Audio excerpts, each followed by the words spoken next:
أعوذ بالله من الشيطان الرجيم بسم الله الرحمن الرحيم. Suite Sourate 7 Al-A'raf, les redans, verset 150-151.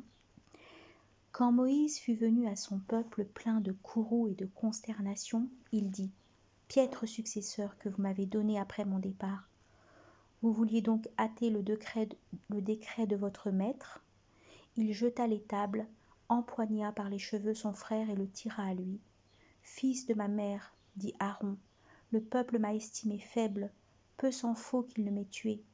Ne procure pas de mon fait une mauvaise joie aux ennemis. Ne m'assimile pas à ce peuple d'iniquité. Moïse dit : Mon maître, pardonne-moi, ainsi qu'à mon frère, prends-nous en ta miséricorde. Tu es le plus miséricordieux des miséricordieux. Explication. Dieu informe sur ce qui se passa quand Moïse a.s. retourna auprès de son peuple après la conversation avec Dieu.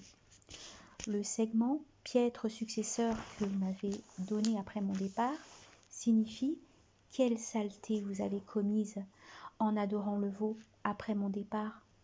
Le segment « Vous vouliez donc hâter le décret de votre maître » signifie « Vous avez voulu précipiter mon retour alors que tout est prescrit par Dieu ». Le segment « Il jeta les tables » signifie « Moïse les a jetées dans sa fureur contre son peuple » disent les exégètes. Le segment « empoigna par les cheveux son frère et le tira à lui » traduit ici la crainte que son frère ait failli dans son action à prohiber aux Juifs leurs méfaits. Le segment « Fils de ma mère, dit Aaron, le peuple m'a estimé faible, peu s'en faut qu'il ne m'ait tué. Ne procure pas de mon fait une mauvaise joie aux ennemis, ne m'assimile pas à ce peuple d'iniquité. » Rappelle ce verset, Aaron dit, Fils de ma mère, ne m'attrape ni par la barbe ni par les cheveux. J'avais peur de t'entendre dire, tu as divisé les fils d'Israël, tu n'as pas observé mes instructions. L'expression « fils de ma mère » utilisée par Aaron a.s. tendait à rendre la suite plus efficace auprès de Moïse a.s. puisque tous deux sont frères des mêmes parents. Quand Moïse s'assura de l'innocence de son frère, il fit cette invocation à Dieu. « Mon maître, pardonne-moi ainsi qu'à mon frère, prends-nous en ta miséricorde, tu es le plus miséricordieux des miséricordieux. » L'envoyé alayhi salatu wassalam, rapporte-t-on, a dit : que Dieu prenne en sa miséricorde Moïse. Celui qui constate de ses yeux n'est pas comme celui qu'on informe. Quand Dieu l'avait informé de la tentation de son peuple, après son départ, il n'avait pas jeté les tables. Mais quand il avait vu les siens et constaté de ses yeux, il avait jeté les tables. Versets 152-153. Ceux qui se sont donné le veau, un courroux les frappera de la part de leur maître, outre la vilainie dans l'ici-bas. Ainsi, rétribuons-nous ceux qui fabulent, ceux qui commettent des choses mauvaises, et puis, après les avoir commises, se repentent. Sûr que ton maître après cela est tout pardon, miséricordieux.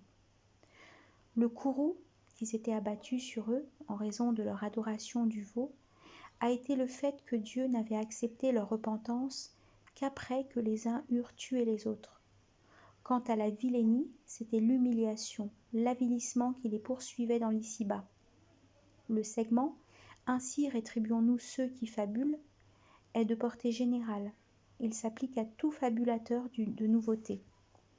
Abour et Labadi, cela s'applique, je le jure, à tout fabulateur jusqu'au jour de la résurrection. Soufiane ben Ouyaïna dit : tout auteur d'une nouveauté est humilié. Le verset 153 avise que Dieu peut accepter la repentance de tout pécheur, à condition que celui-ci s'en remette à lui. Ibn Mas'ud, rapporte-t-on, a été interrogé sur l'homme qui fornique avec une femme, puis l'épouse, et qu'il a eu ensuite pour réponse la récitation « Ceux qui commettent des choses mauvaises, et puis après les avoir commises se repentent, sûr que ton maître après cela est tout pardon, miséricordieux. » En disant ce verset, Dieu s'adresse au prophète. Sûr que ton maître. Verset 154. Quand le courroux se fut tu en Moïse, il prit les tables, dont la transcription porte guidance et miséricorde à ceux qui craignent, eux, leur maître. Signification. Quand se calma la fureur de Moïse contre son peuple qui avait été tenté par l'adoration du veau, il s'intéressa aux tables. Il les avait pris dans la main. Selon nombre d'exégètes, les tables s'étaient cassées quand Moïse les avait jetées. En outre, selon Qatada, Moïse a dit « Mon maître, je trouve dans les tables une communauté meilleure, produite aux hommes, qui ordonne le convenable et proscrit le blâmable. Fais qu'elle soit ma communauté. » Mais Dieu lui a dit « Celle-là, c'est la communauté d'Ahmed. »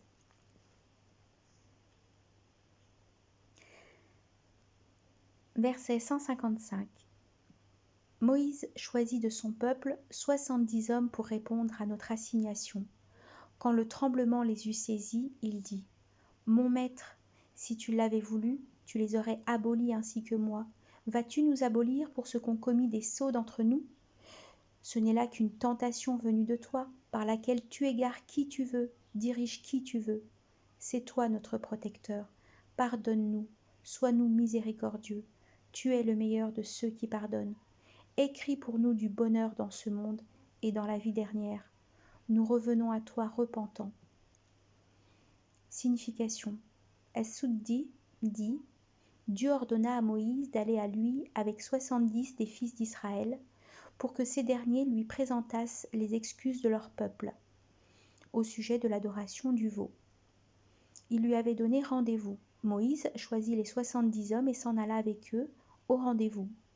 À l'arrivée, à l'endroit fixé, ils dirent à Moïse « Ô Moïse, nous ne te croirons que lorsque nous verrons Dieu d'évidence, et la foudre vous prit sous vos propres yeux. » Tu lui as parlé, alors montre-le-nous. Sur ce, le tremblement les saisit et ils tombèrent morts.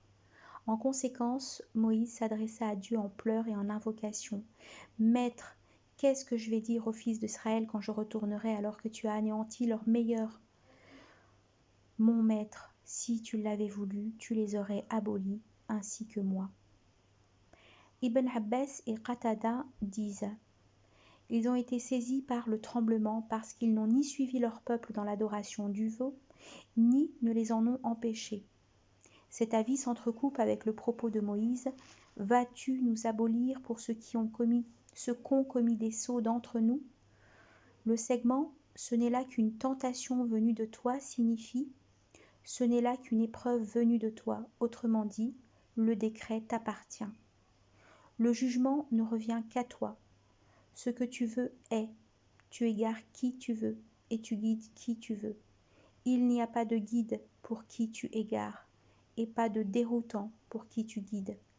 Il n'y a pas de donateur à qui tu en interdis et pas de censeur à ce que tu donnes. La royauté t'appartient dans sa totalité. Le jugement t'appartient dans sa totalité. La création ainsi que le décret sont à toi. Le segment, c'est toi notre protecteur. Pardonne-nous, sois-nous miséricordieux. Tu es le meilleur de ceux qui pardonnent. Demande à Dieu pour lui de passer sur le péché commis et de ne pas reprocher. Quand la miséricorde se cite avec la demande de passer sur le péché commis, cela veut dire que l'invocateur demande qu'on ne le fasse pas tomber à l'avenir dans un péché semblable. Je répète, quand la miséricorde se cite avec la demande de passer sur le péché commis, cela veut dire que l'invocateur demande qu'on ne le fasse pas tomber à l'avenir dans un péché semblable. Le segment « Écris pour nous du bonheur dans ce monde et dans la vie dernière »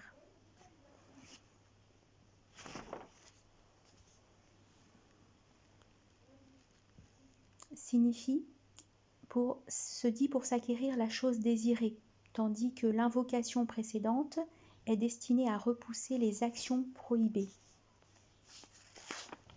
C'est-à-dire, lorsque Moïse dit « C'est toi notre protecteur, pardonne-nous, sois-nous miséricordieux », Tu es le meilleur de ceux qui pardonnent. Verset 156. Il dit, de mon châtiment je frappe qui je veux, et ma miséricorde est large pour toutes choses.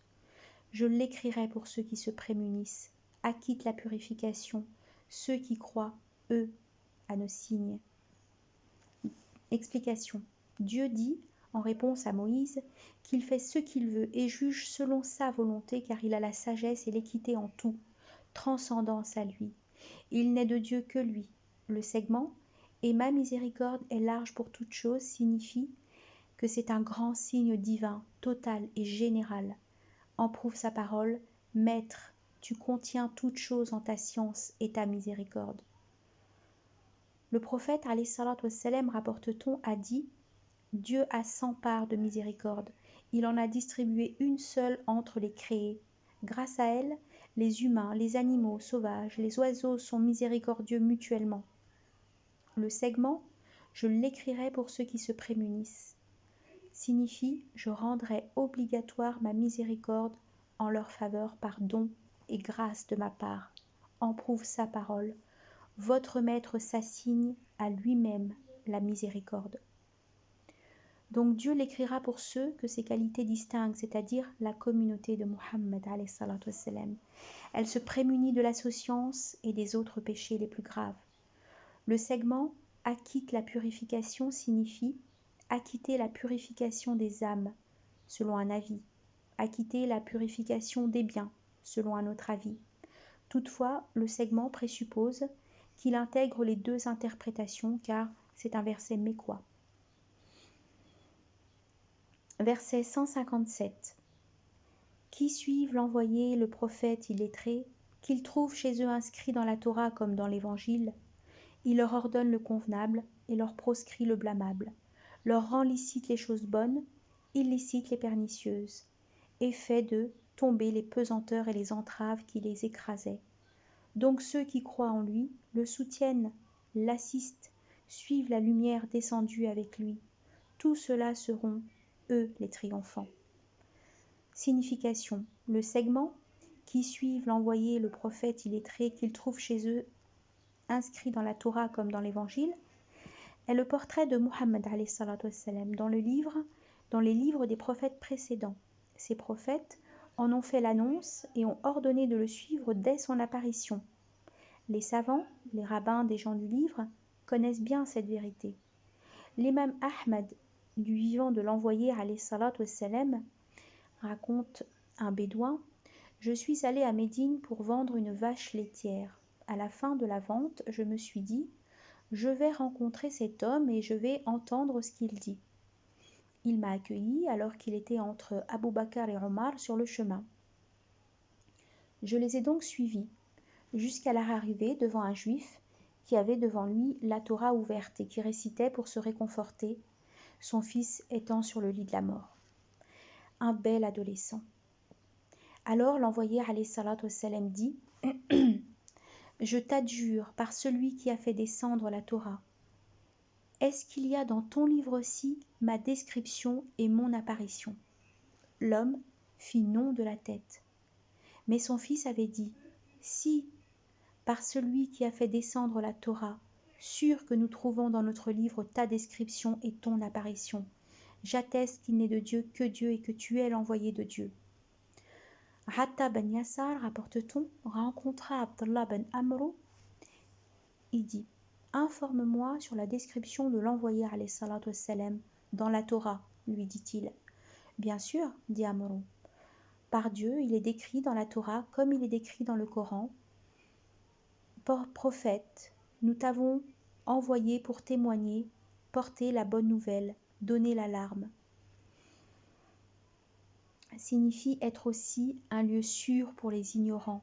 Tu es mon adorateur et mon envoyé. Ton nom est El Mutawakkal, celui qui se remet à Dieu. Tu n'es ni discourtois ni rude. Et puis, Dieu ne le rappellera qu'après qu'il aura redressé la communauté tordue, c'est-à-dire quand ils auront dit « Il n'est de Dieu que Dieu ». Par lui, il ouvrira des cœurs enrobés, des oreilles sourdes, des yeux aveuglés. Le segment, il ordonne le convenable et leur proscrit le blâmable, signifie que c'est également un élément du portrait du prophète alayhi salatu wassalam dans les livres précédents. Ainsi était le prophète alayhi salatu wassalam. Il n'ordonnait que le bien, ne proscrivait que le mal. Le segment, il leur rend licite les choses bonnes, illicite les pernicieuses, signifie il leur rend licite ce qu'ils interdisaient, la bahira, la saïba, la wasila, le hami, etc. Et il leur interdit ce qu'ils se permettaient, le porc, l'usure et autres interdits de Dieu. Le segment, effet d'eux tomber les pesanteurs et les entraves qui les écrasaient, signifie l'envoyé alayhi salatu wassalam est venu avec ce qui est facile et bienveillant aux hommes. L'envoyé alayhi salatu wassalam, rapporte-t-on, a dit « J'ai été envoyé avec le hanafisme bienveillant ». L'envoyé alayhi salatu wassalam, rapporte-t-on, a dit à Mu'ad et Abu Moussa al-Ash'ari avant leur départ au Yémen « Soyez des annonciateurs et n'effarouchez pas, facilitez et ne compliquez pas, faites preuve d'obéissance réciproque et ne vous divisez pas. » Pour les communautés précédentes, il y avait des restrictions dans leurs lois. Alors, Dieu a élargi, facilité les choses pour cette communauté. C'est pourquoi il la guide à dire dans les invocations « Notre Maître, ne nous en veuille pas de nos omissions, non plus que de nos erreurs. » L'expression « la lumière descendue » désigne le Coran, ainsi que la révélation faite au prophète alayhi salatu wassalam. Le segment « Tous ceux-là seront eux les triomphants » signifie « Ceux-là sortiront triomphants dans ce monde et dans la vie dernière ».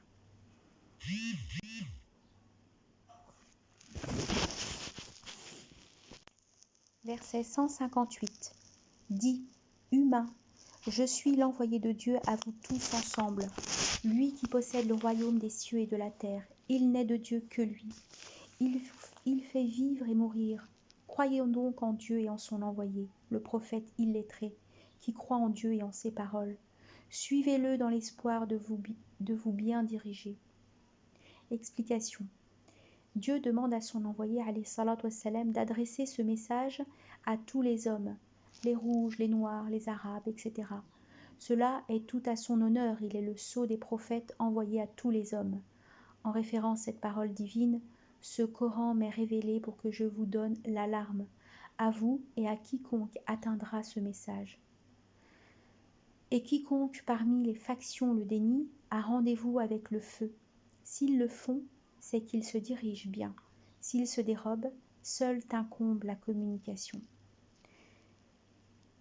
Le prophète alayhi salatu wassalam, rapporte-t-on, a dit « Par celui qui détient mon âme dans sa main, quiconque de cette communauté, juif ou chrétien, entend parler de moi, puis meurt sans avoir cru à ce qui est envoyé avec moi, celui-là ne sera qu'avec les compagnons du feu. » Le prophète illettré signifie « c'est lui qui vous a été promis dans les livres précédents » et c'est cela sa description dans ces livres.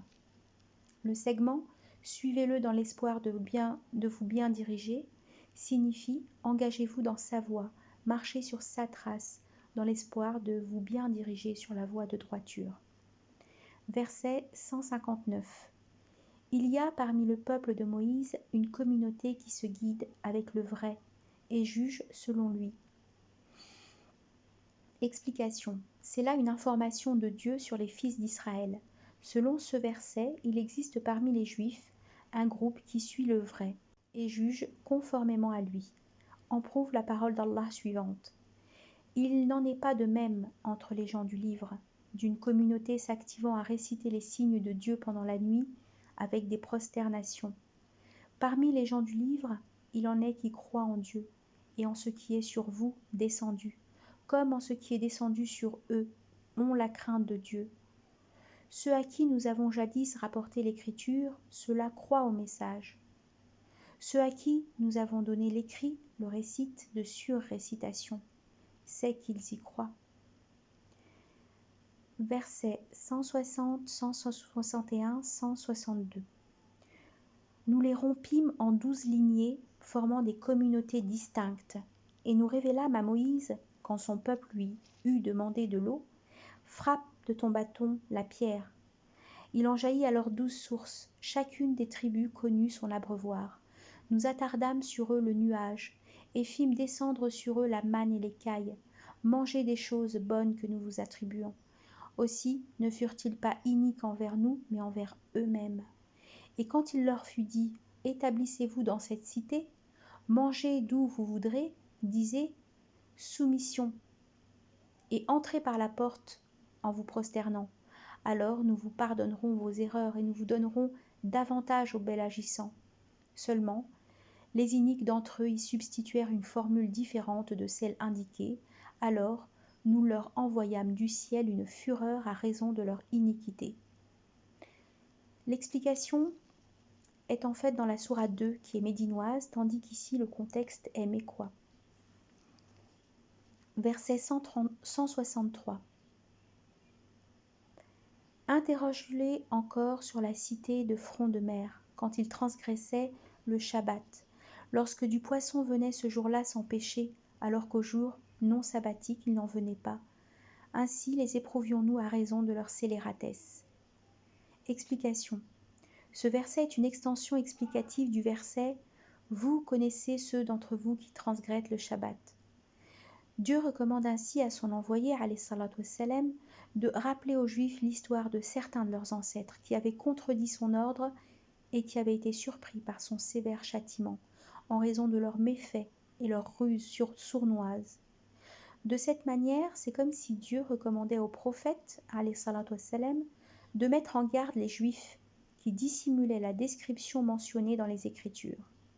Ibn Abbas dit « Cette cité est Aliyah, située entre Madian et le mont. » Le segment « Ils transgressaient le Shabbat » signifie « Ces gens-là contredisaient l'ordre de Dieu en pêchant le poisson durant le samedi. » Le segment « Lorsque du poisson venait ce jour-là sans péché » signifie « Le poisson leur venait si nombreux qu'ils le voyaient sur les vagues.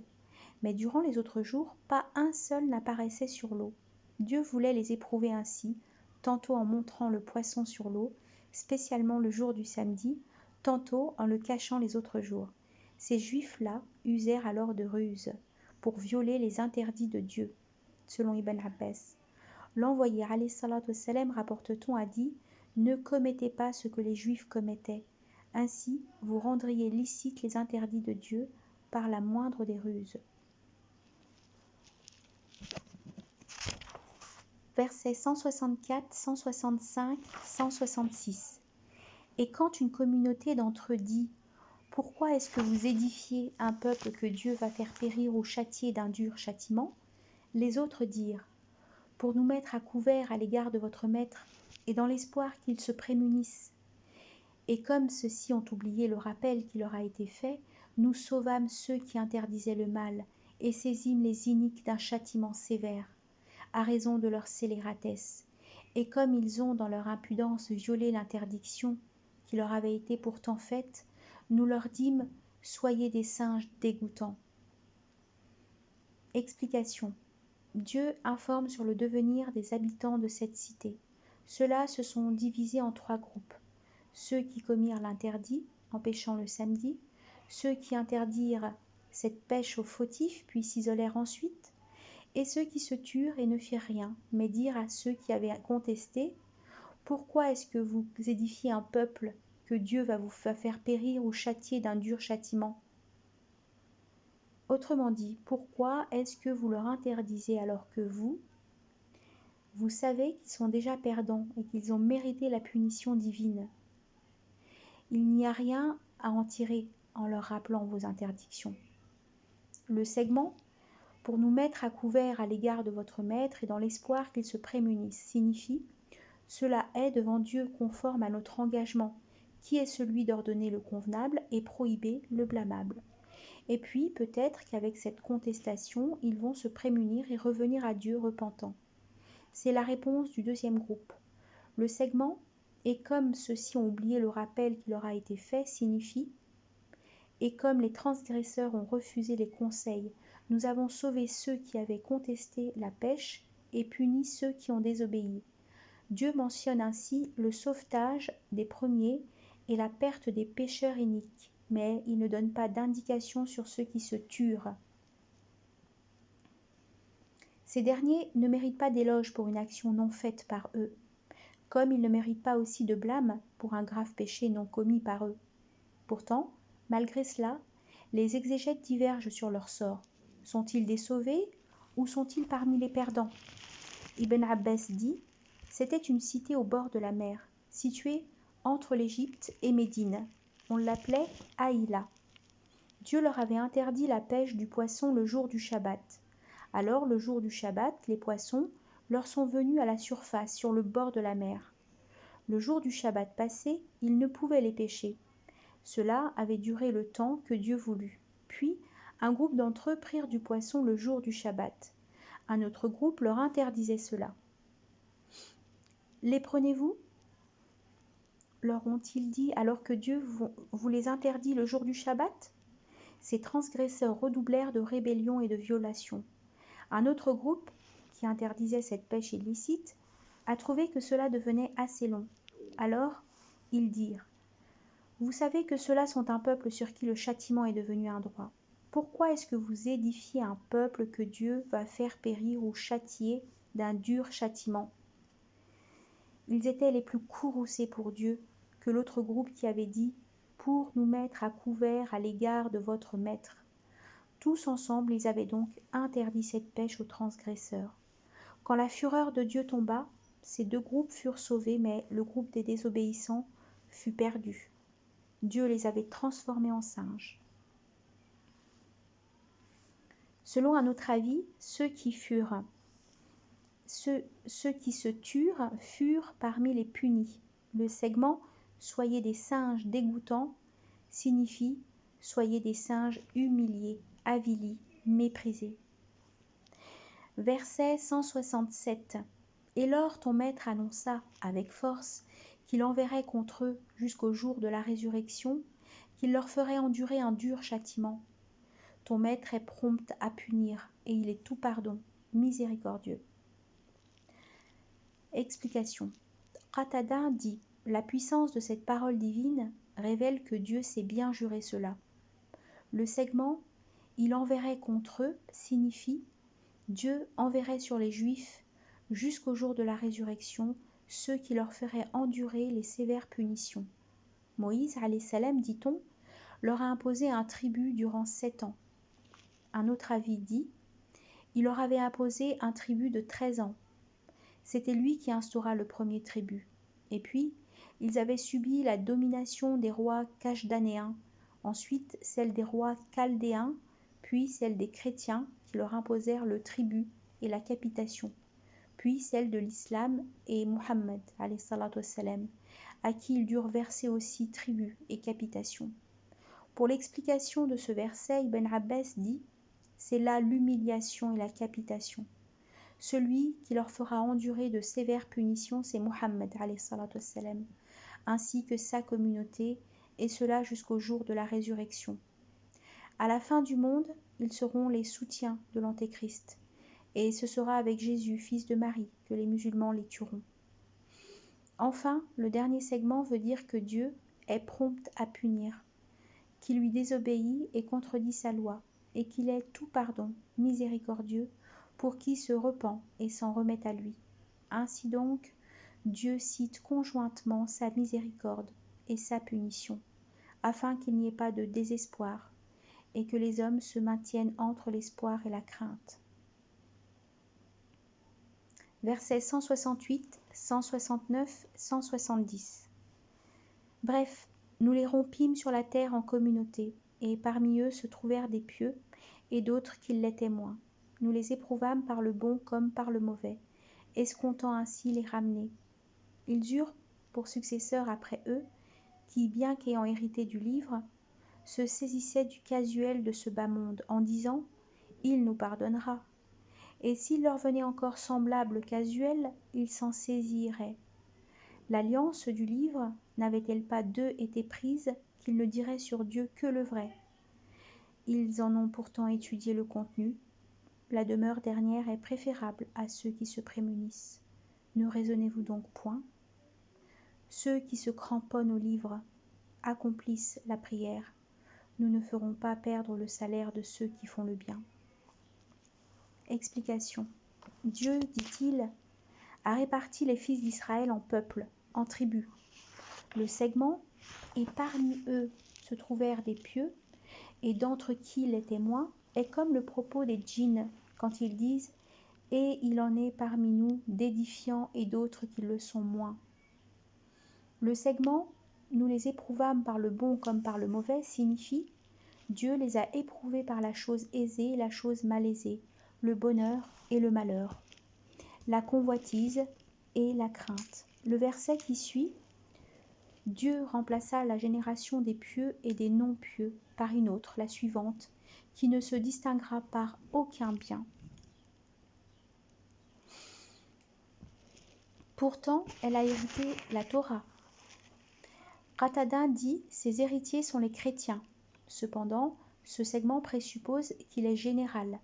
Donc, ses héritiers ne s'édifiaient pas de dire le vrai devant le casuel de la vie d'ici-bas. Ils reportaient leur repentir, ils le promettaient à eux-mêmes. Dès qu'un casuel comme le précédent se présentait, ils récidivaient leurs promesses et se laissaient emporter. C'est pourquoi Dieu dit « Et s'il leur venait encore semblable casuel, ils s'en saisiraient. » Mujahid dit « Sitôt une chose de ce monde leur apparaît, licite ou illicite, qu'ils la prennent, puis ils souhaitent le pardon. » Le segment « L'alliance du livre n'avait-elle pas d'eux été prise, qu'ils ne diraient sur Dieu que le vrai ?» est comme quand Dieu prit acte de l'engagement de ceux qui reçurent l'écriture, explicitez-la aux humains, ne la gardez pas secret. Le segment « La demeure dernière est préférable à ceux qui se prémunissent. Ne raisonnez-vous donc pas ?» incite à gagner ses rétributions et met en garde ainsi contre ses punitions. Le segment « Ceux qui se cramponnent au livre accomplissent la prière » fait l'éloge de ceux-là qui s'en tiennent à son livre, lequel recommande de suivre l'envoyé alayhi salatu wassalam. Verset 171. Et lors nous agitâmes le mont sur la tête, comme si ce fût une nuée, au point qu'ils crurent qu'ils allaient sur eux s'effondrer. Tenez ferme à ce que nous vous avons donné, rappelez-vous-en le contenu, dans l'espoir de vous prémunir. Le segment « Et lors nous agitâmes le mont sur la tête » est synonyme du segment « Et qu'au-dessus de vous nous suspendîmes le mont » à cause de l'alliance qu'il devait donner. Ce sont les anges qui ont soulevé le mont, selon Ibn Abbas. Abu Bakr ben Abdallah dit « On dit aux Juifs, ceci est une écriture, l'acceptez-vous avec ce qu'elle contient ? Elle contient explicitation de ce qui est licite pour vous et de ce qui est illicite pour vous. Étale devant nous ce qu'elle contient, dirent-ils. Si ces obligations et ces normes sont faciles, nous l'acceptons. Acceptez-la avec ce qu'elle contient, leur dit-on. Non, dirent-ils, mais seulement après que nous aurons su ce qu'elle contient, comment sont ses normes et ses obligations. Sur ce, Dieu fit révélation au mont, qui alors décolla et s'éleva dans les hauteurs, le mont se suspendant entre leur tête et le ciel. Moïse leur dit « Ne voyez-vous pas ce que dit mon maître tout-puissant et majestueux ? Si vous n'acceptez pas la Torah, y compris son contenu, sûr que je jette sur vous ce mont. » Versets 172, 173, 174. Et lors ton maître préleva des fils d'Adam de leurs reins leur progéniture, et les rendit témoins sur eux-mêmes. Ne suis-je pas votre maître ? Mais oui, nous témoignons, de sorte que vous ne puissiez dire au jour de la résurrection, nous n'y avons pas fait attention. Ou encore, c'est que nos pères étaient des associants jadis, et nous étions leur progéniture, venant après eux. Vas-tu donc nous abolir pour ce que faisaient les tenants du faux ? Ainsi articulons-nous les versets et peut-être qu'ils reviendront. Signification. C'est là une information de Dieu sur ce qu'il fit avec les fils d'Adam. En effet, il retira des lombes des fils d'Adam leur descendance et les prit à témoin sur eux-mêmes. Il leur fit savoir qu'il est leur maître et qu'il n'est de Dieu que lui.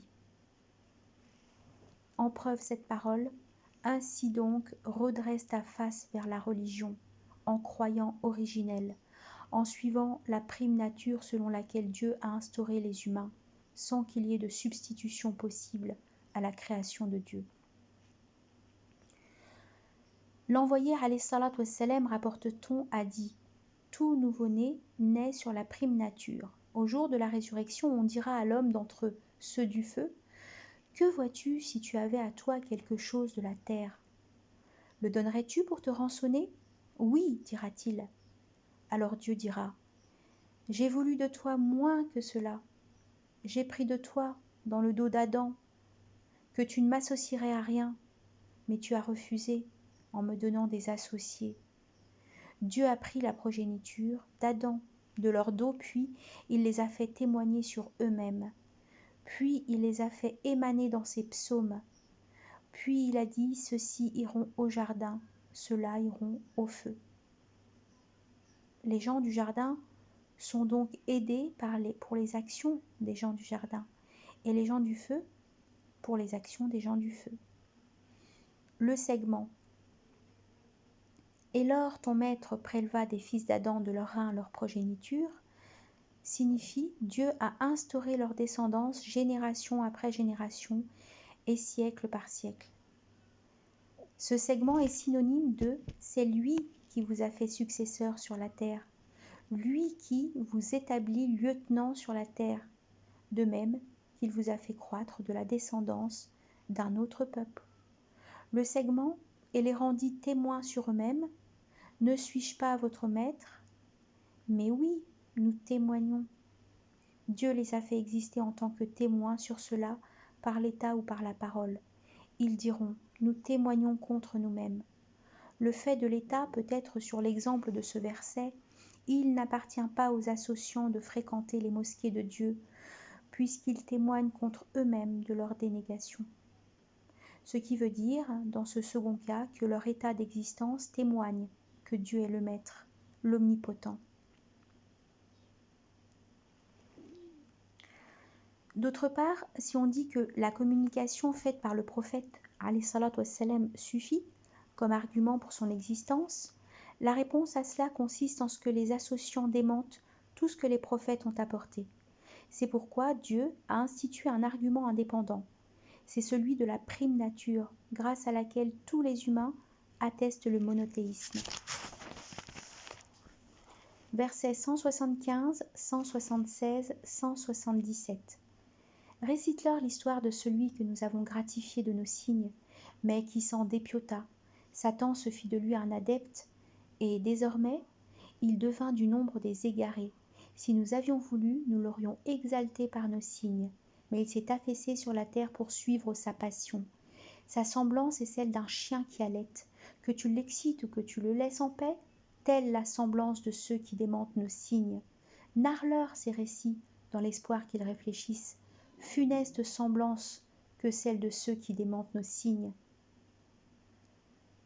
C'est contre eux-mêmes que se tourne leur iniquité. Explication. Ibn Mas'ud dit « C'est là un fils d'Israël appelé Bul'um ben Bahura. » Ibn Abbas dit « Cet homme s'appelait Sayfi ben al-Rahib. » Ka'b dit « C'était un homme d'entre les gens d'Al-Balqa, qui connaissait le nom sublime et qui résidait à Jérusalem avec les oppresseurs. » Ibn Abbas dit que cet homme-là, appelé Bul'um, faisait partie des gens du Yémen et avait négligé les signes que Dieu lui a donnés. Malik ben Dinar dit « C'était un des savants des fils d'Israël, dont les invocations étaient toujours exaucées.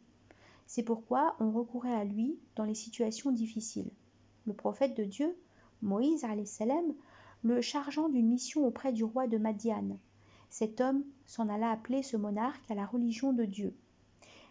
Mais ayant reçu des présents et des dons, il délaissa la religion de Moïse alayhi salam pour la religion du roi de Madian. Selon Soufiane ben Uyayna, Ibn Abbas a dit « C'est Bul'um ben Bahura. » Selon Thaqif et Abdullah ben Amro, cet homme est Umayya ben As-Salt. Ce dernier récit est rapporté par maintes voix, et c'est comme si l'on veut dire que cet homme qui s'appelait Umayya ressemblait beaucoup à Bul'um. Donc, dans ce sens, Umayya a eu l'avantage d'être au courant de très nombreuses connaissances sur les écritures anciennes.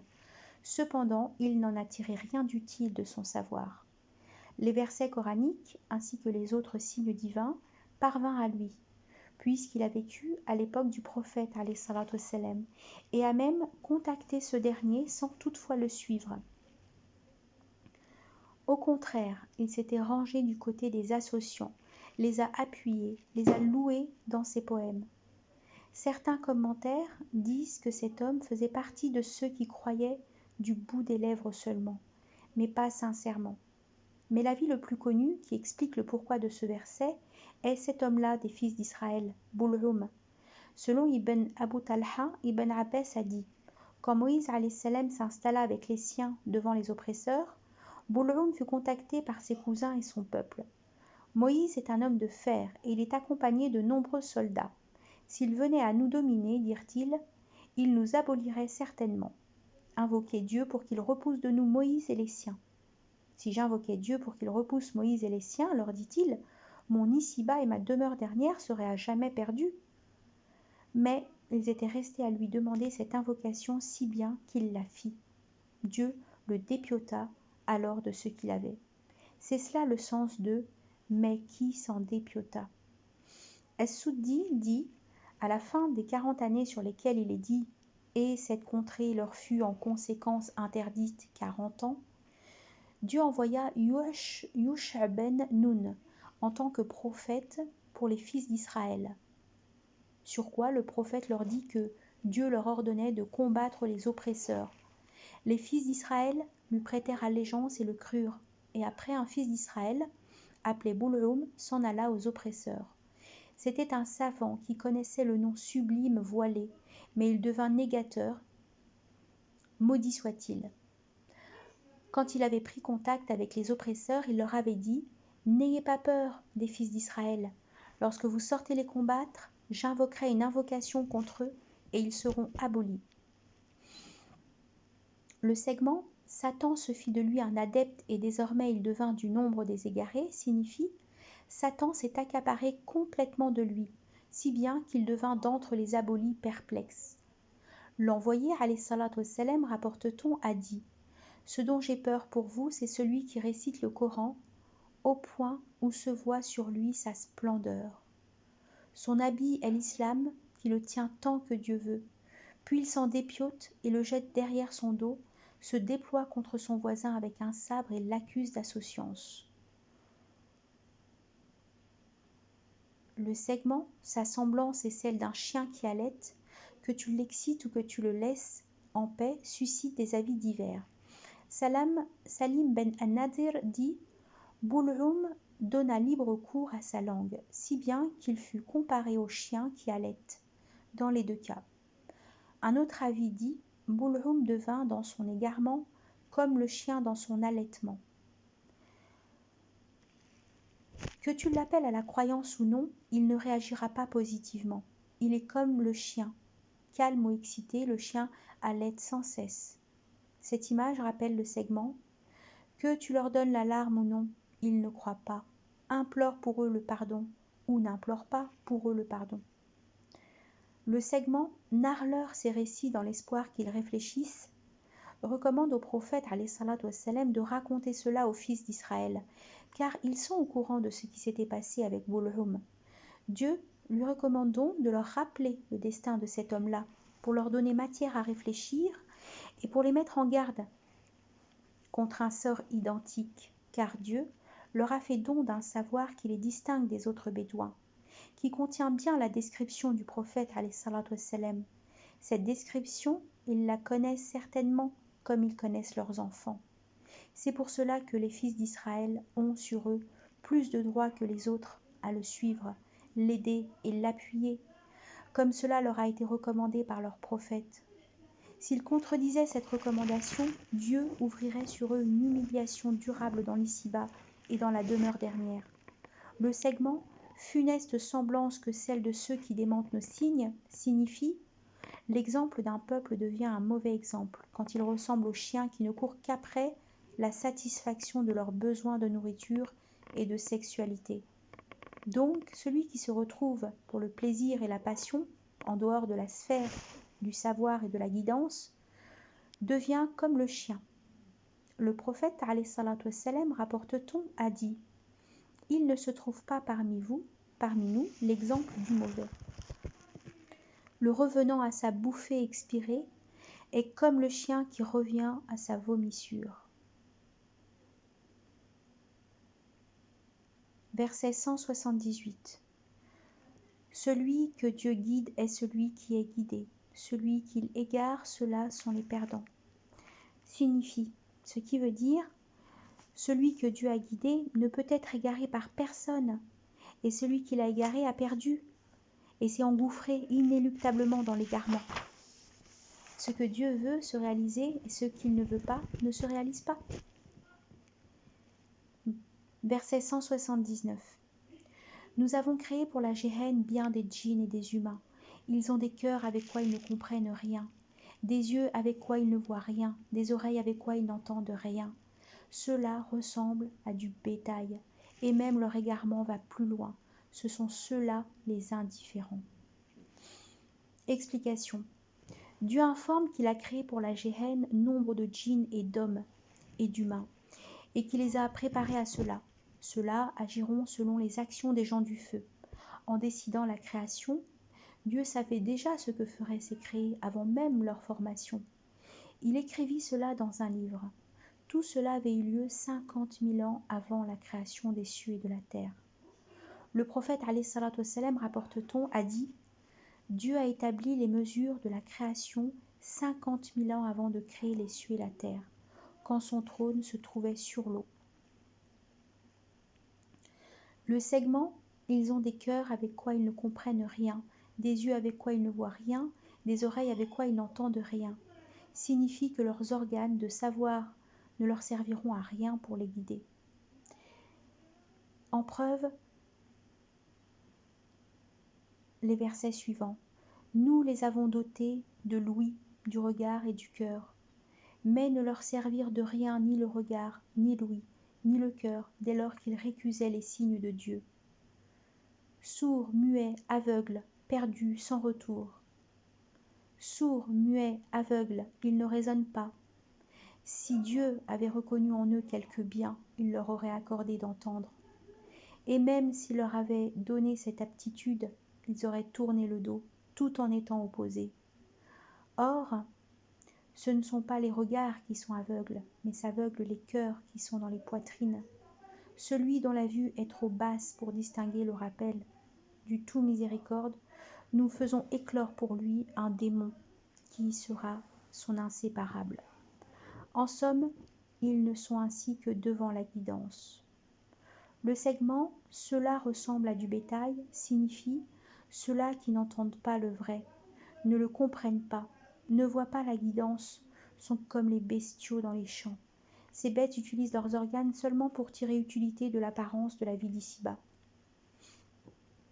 En référence, cette parole d'Allah, la semblance des dénégateurs est comme de mener à grands cris un bétail qui n'entend que l'appel ou l'invective.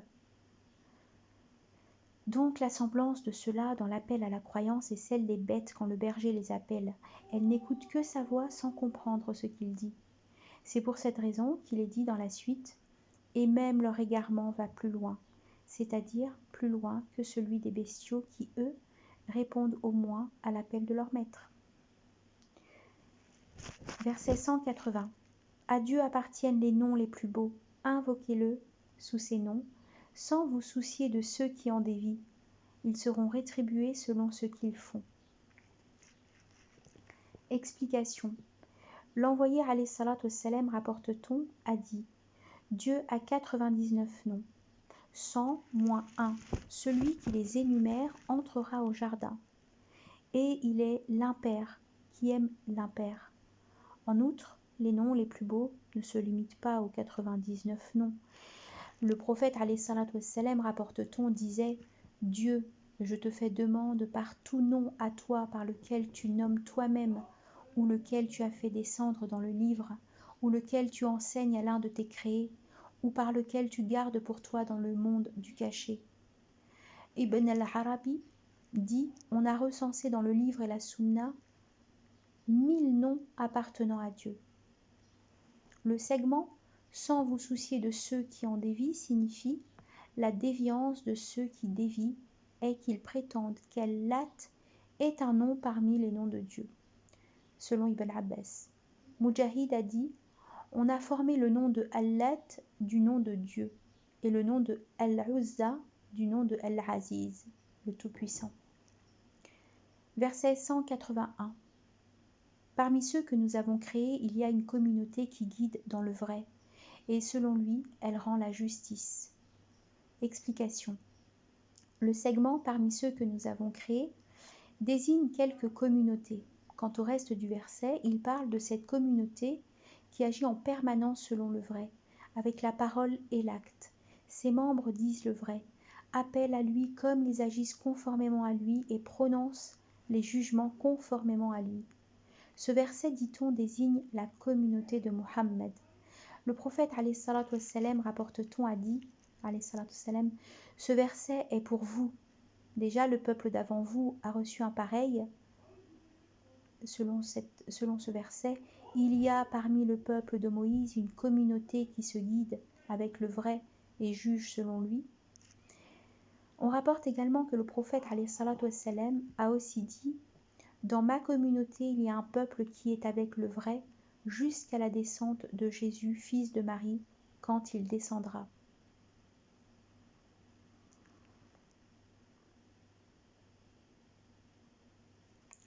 Versets 182-183.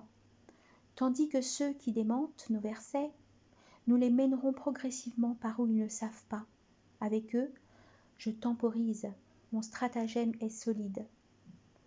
Le verset 182, nous leur ouvrons dans ce monde les portes de diverses richesses, jusqu'à ce qu'ils se fourvoient et croient qu'ils sont sur quelque chose.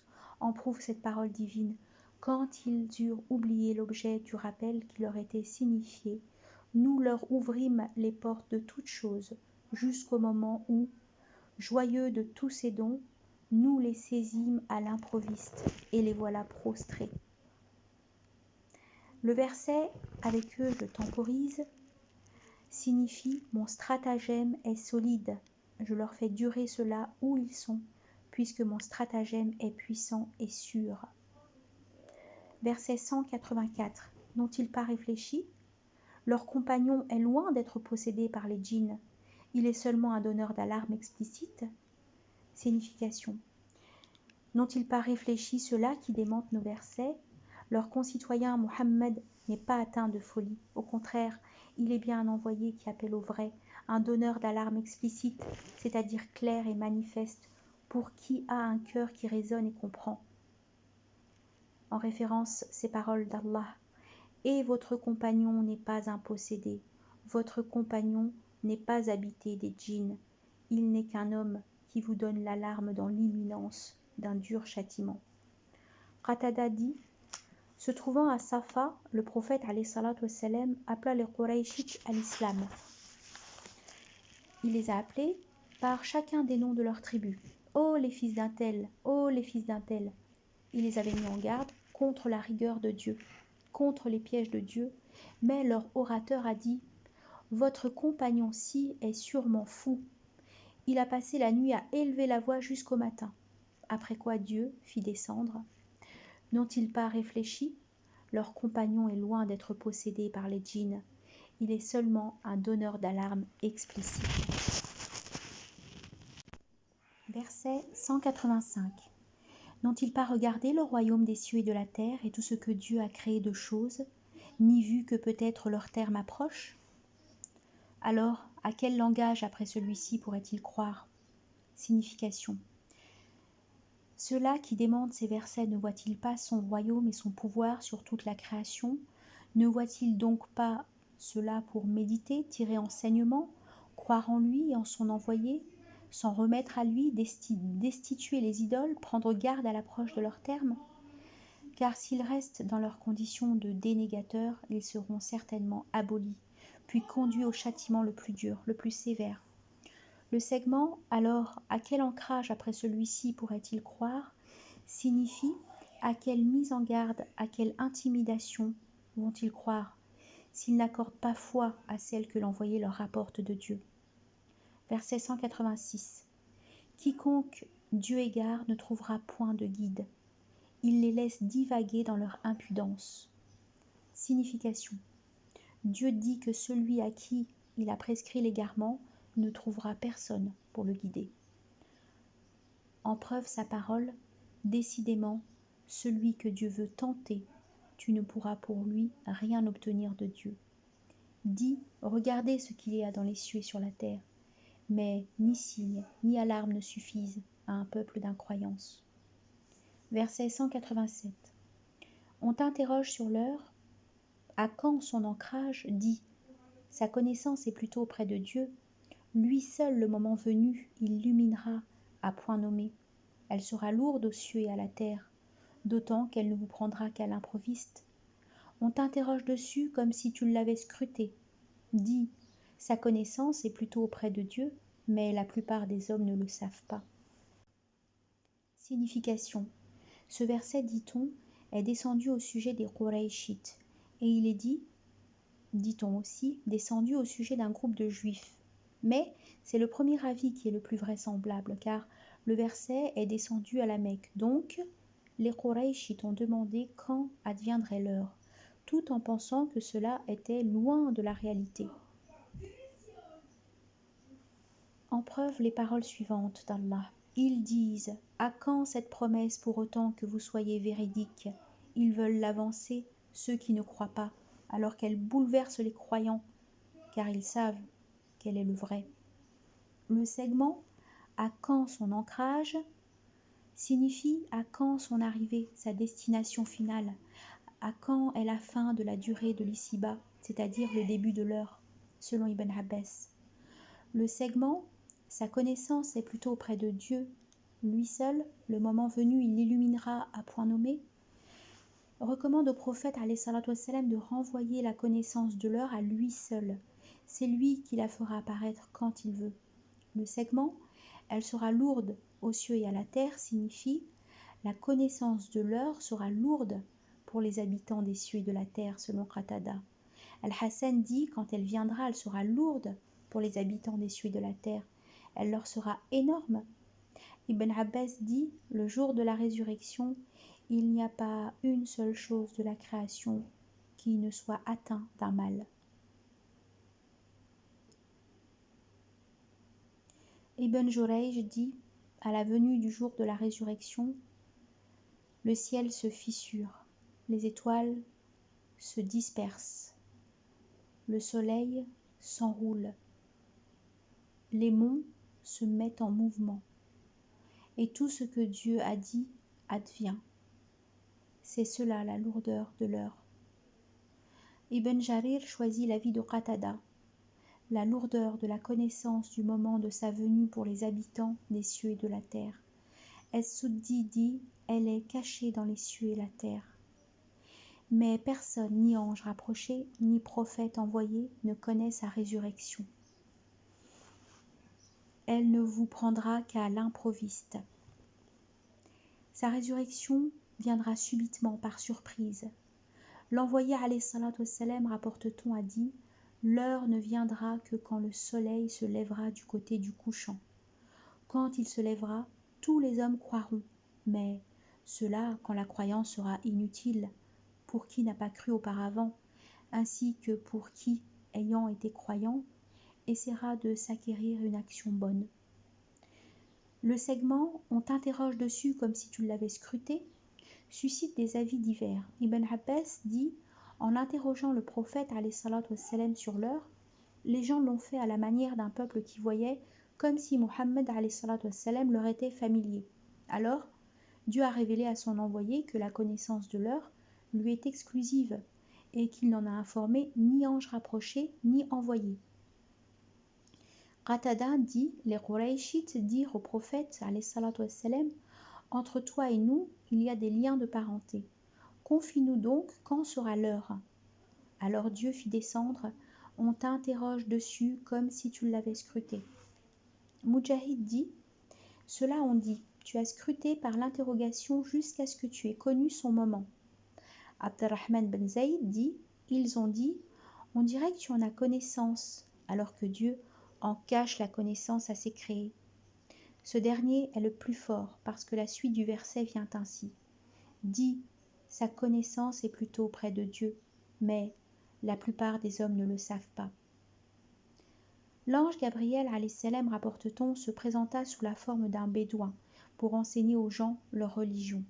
Il prit place devant l'envoyé de Dieu, salam, avec l'air de quelqu'un qui demande, pour comprendre et bien se diriger.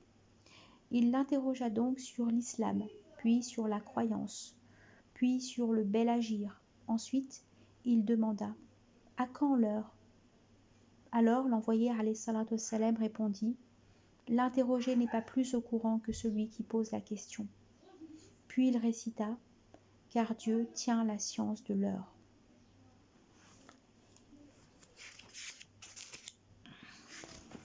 Verset 188. Dit « Je ne m'arroge pour moi-même ni avantage ni dommage, sinon ce que Dieu voudra. Si j'avais connaissance du mystère, j'abonderais en bien. Nul mal ne m'effleurerait, mais je ne suis qu'un donneur d'alarme et un porteur d'annonce à un peuple capable de croire. » Explication. Dieu ordonne à son envoyé de dire ce qu'il en est. Toutes les choses dépendent uniquement de Dieu. Ainsi, l'envoyé ne connaît du mystère que ce que Dieu a décidé de lui transmettre. En référence à parole, il est connaisseur du mystère. Il ne laisse dès lors surplomber son mystère par personne. Le segment « Si j'avais connaissance du mystère, j'abonderais en bien. Nul mal ne m'effleurerait » signifie si je savais le moment de ma mort, je ferais action bonne, selon Mujahid. Si je savais le moment de ma mort, j'amasserais les richesses. Je saurais mes gains en telle chose que j'achèterais, et je ne vendrais alors de choses que sur la base d'un savoir certain concernant un bénéfice récolté, de sorte que la pauvreté ne me toucherait pas, selon Ibn Abbas. Le dernier segment veut dire que le prophète wassalam, n'est qu'un avertisseur qui met en garde contre le châtiment, un annonceur de la bonne nouvelle du jardin pour les croyants. En preuve sa parole, nous le facilitons sur ta langue pour que tu en fasses heureuse annonce aux prémunis et donne par lui l'alarme à un peuple de réfractaires. Versets 189-190. C'est lui qui vous a créé d'une âme unique dont il tira l'épouse de l'homme pour que ce dernier trouvât auprès d'elle la paix. Quand il l'eut couverte, elle conçut un léger fardeau avec lequel elle se déplaçait. Quand elle fut alourdie, ils invoquèrent tous deux Dieu, leur maître. Si tu nous accordes un être saint, sûr que nous serons du nombre des reconnaissants. Mais quand il leur eut accordé un enfant bien formé, ils lui prêtèrent des associés en ce qu'il leur avait accordé, lui tellement au-dessus de tout ce qu'on lui associe. Explication. Dieu, rappelle-t-il, a créé les hommes de leur ancêtre Adam salam, et que d'Adam, il a créé Ève.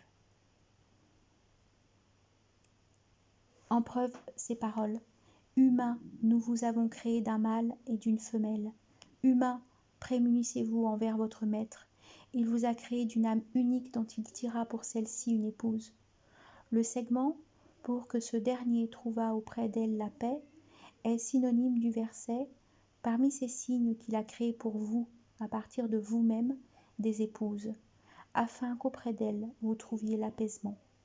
Qu'il a entre elles et vous établi affection et miséricorde. » Le segment, quand il l'eut couverte, signifie quand l'homme accomplit l'acte sexuel, sa femme entre dans une phase de grossesse. Le segment, quand elle fut alourdie, signifie quand l'enfant se trouve bien formé dans son ventre. Un être saint signifie un enfant sain de corps. Pour l'explicitation des versets, on dit à la suite d'Al-Hassan al-Basri que, d'après le contexte, l'homme et la femme ne sont pas Adam et Ève, mais plutôt les associants qui attendent un enfant, car Dieu conclut le verset ainsi. Lui tellement au-dessus de tout ce qu'on lui associe. En conclusion, si Dieu cite Adam et Ève, ce n'est que comme préambule pour le père et mère qui viendront après. C'est dans le discours comme le passage de l'individu à l'espèce, ici l'espèce humaine.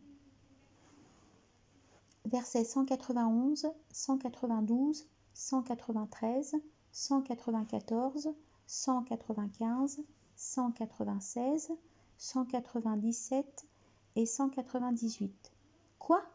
Lui associe-t-il cela qui ne crée rien, alors que ces derniers sont eux-mêmes créés ? Ils ne peuvent pas plus les assister que s'assister eux-mêmes.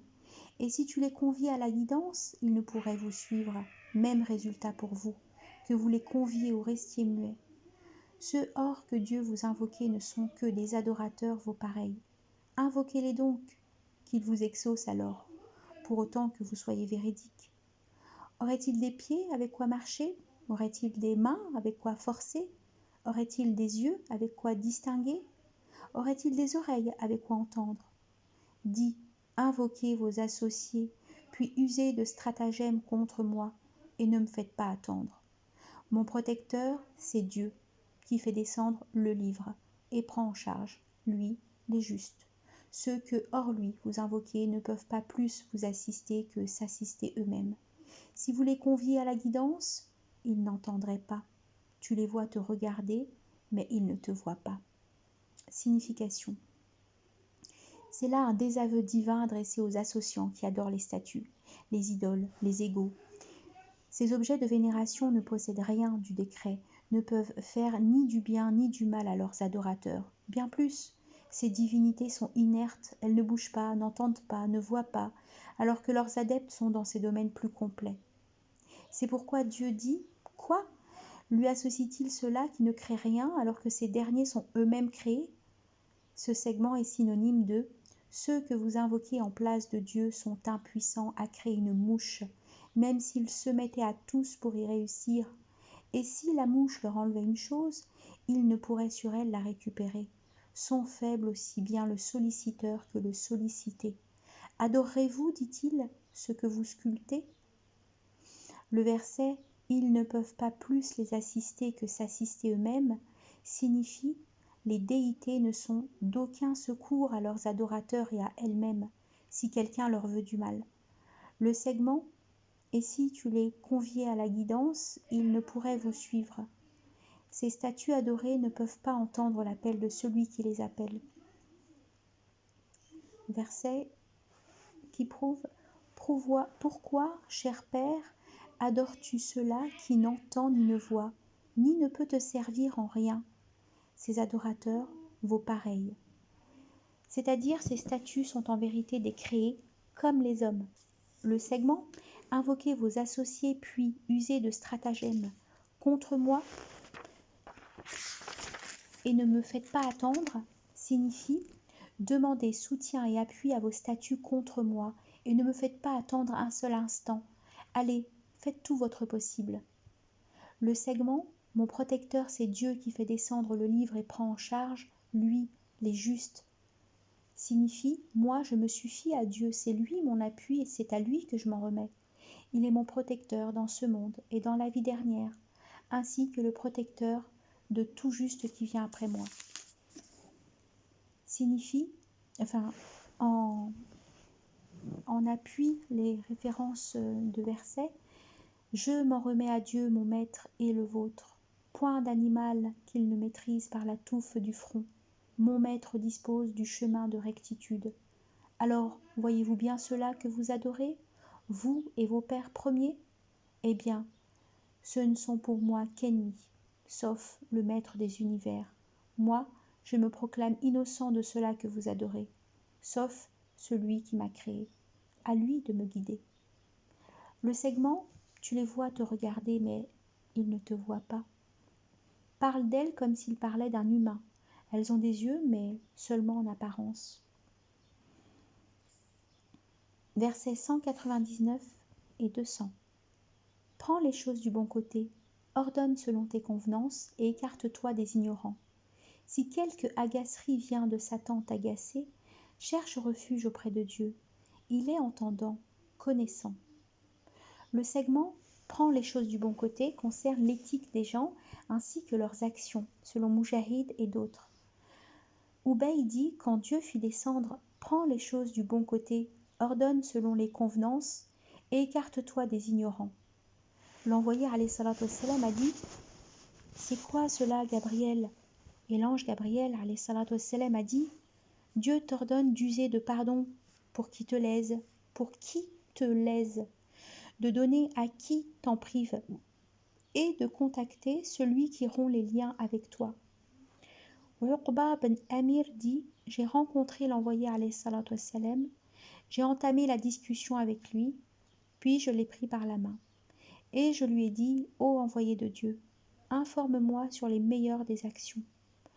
Ô Uqba, m'a-t-il dit, contacte celui qui rompt les liens avec toi, donne à qui t'en prive, écarte-toi des ignorants. Qatada dit Dieu a recommandé à son envoyé de s'en tenir à cette éthique, en référence ces paroles de Dieu, repousse la mauvaiseté par ce qui est le meilleur. Nous sommes mieux que personne au fait de ce qu'ils fabulent. Belle et mauvaise action ne s'équivalent. Repousse la mauvaise par une plus belle. Et voilà que celui qu'opposé à toi l'inimitié mutuelle prend les traits d'un allié chaleureux. Le verset 200 conseille la recherche du refuge auprès de Dieu, parce que les actions de bien ne nous suffiront pas à nous protéger contre le diable qui ne veut toujours que notre perte. Le diable n'est-il pas l'ennemi déclaré des humains depuis la création de notre père Adam, alayhi salam? Ibn Jarir dit si quelque colère vient de Satan te mettre en colère, pour t'empêcher de t'écarter de l'ignorant et te pousser à lui rendre l'appareil, demande refuge à Dieu contre cette agacerie satanique. Le segment « il est entendant, connaissant » signifie Dieu entend bien l'ignorance proférée de l'ignorant, la demande du refuge auprès de lui, ainsi que tout ce qui se dit par ses créés. Versets 201-202. Ceux qui se prémunissent quand les touche un fantasme venu de Satan se rappellent, et les voici revenus à la clairvoyance, tandis que les frères, à ceux-là pourvoient ces derniers dans l'égarement, sans plus s'en contenir. Signification.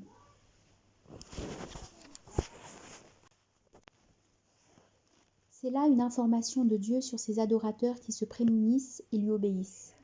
Cela, quand les touche un fantasme venu de Satan, c'est-à-dire une colère, ou un abattement, ou la culpabilité d'un péché, se rappellent la punition de Dieu, sa rétribution, sa promesse et sa menace.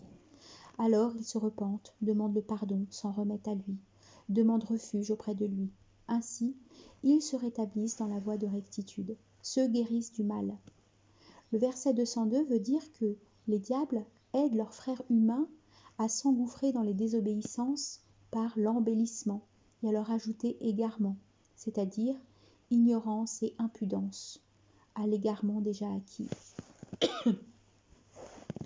En preuve, cette parole d'Allah, car les prodigues sont frères de Satan. Ne vois-tu pas que nous envoyâmes les Satans sur les dénégateurs pour les plonger dans leur perturbation? Verset 203. Quand tu ne leur apportes pas de signe, ils te disent « Que n'en choisis-tu pas un ?» Dis « Mais je ne fais que suivre ce qui m'est révélé de la part de mon maître. Tout ceci est éclair de clairvoyance venu de votre maître, une guidance, une miséricorde à l'intention d'un peuple capable de croire. » Explication. Le segment « Quand tu ne leur apportes pas de signe » signifie « Quand tu ne leur apportes pas de miracle ». En preuve la parole d'Allah, si nous voulions, nous ferions sur eux descendre du ciel un signe devant lequel leur nuque demeurerait courbée. Le segment « Que n'en choisis-tu pas un » signifie « Que n'aurais-tu pas pris puis apporté un signe du ciel » selon Az-Zahhak. En somme, ces dénégateurs exigeaient du prophète alayhi salatu wassalam de demander à Dieu des miracles pour les voir avant une éventuelle croyance.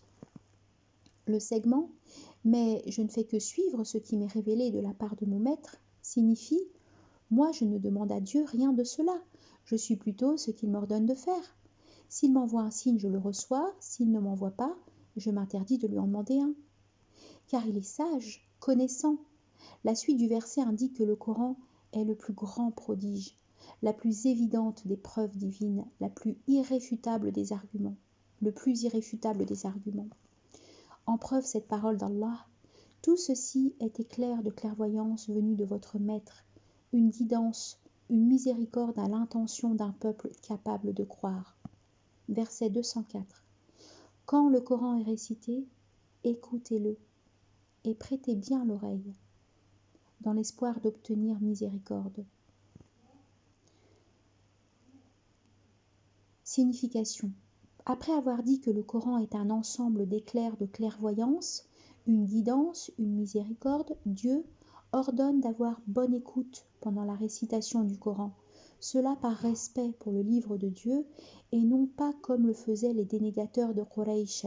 En preuve la parole d'Allah, ne prêtez pas l'oreille à ce Coran, couvre-les de verbiage, manière de le vaincre. Mais cela est également certain dans les prières prescrites. Lorsque l'imam dirige la prière devant les hauts rangs, l'envoyé alayhi salatu wassalam, rapporte-t-on, a dit « L'imam a été institué pour diriger la prière. Quand il prononce le takbir, prononcez le takbir.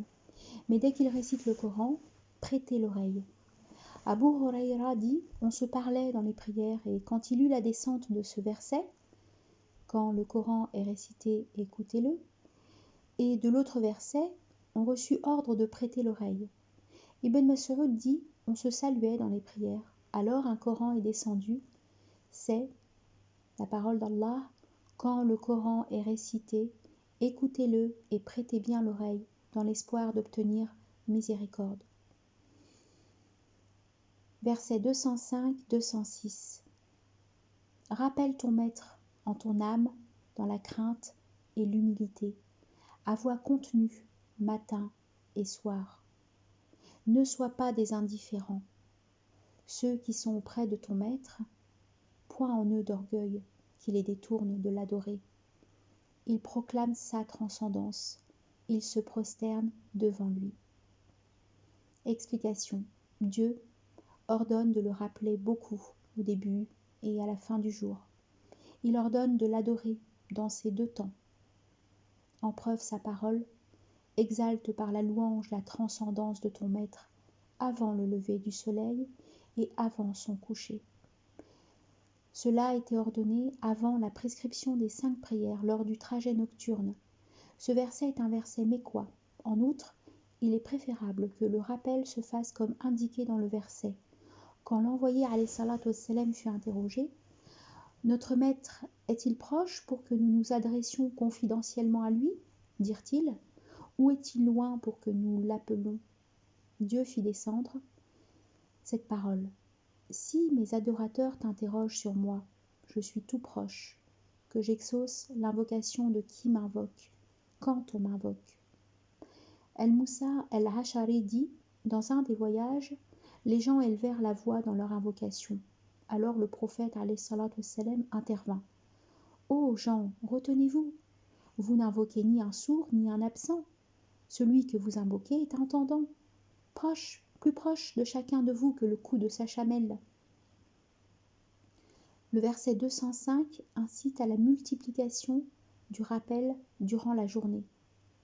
Et c'est pour inciter davantage que Dieu donne l'exemple des anges qui sont auprès de lui. Cette parole d'Allah, ceux qui sont auprès de ton maître, point en eux d'orgueil qui les détourne de l'adorer. Ils proclament sa transcendance, ils se prosternent devant lui.